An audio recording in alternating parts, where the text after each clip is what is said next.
Welcome back! Now that we've mastered selecting and counting data from a database, we'll add to our repertoire by learning about filtering.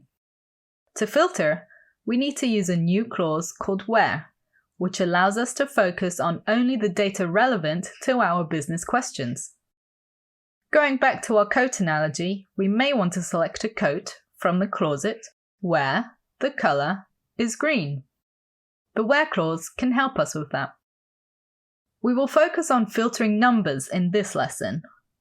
To do this, we will be using comparison operators such as greater than.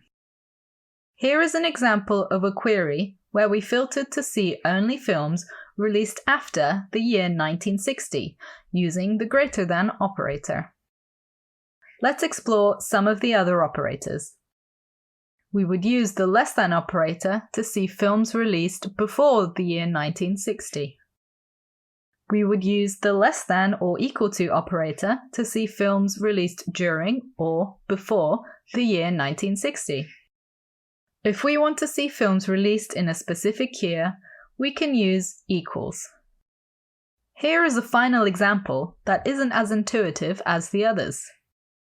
If we wanted to filter films to see all releases except those from the year 1960, we would combine the less than and greater than symbols as shown here.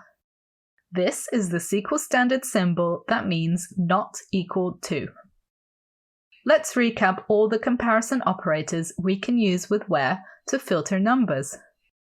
We have greater than, that also means after, less than, that also means before, equal to, greater than or equal to, less than or equal to, and not equal to.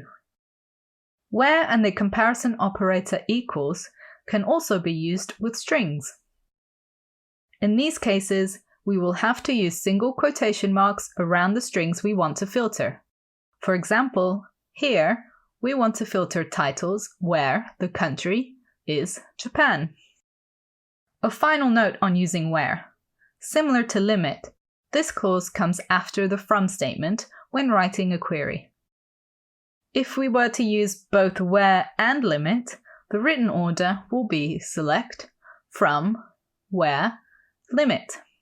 However, the order of execution will now be from, WHERE, select, limit. Thinking about the coats in our closet, we go to the closet we want to get the coat from, find where the green coats are, and select 5 of them.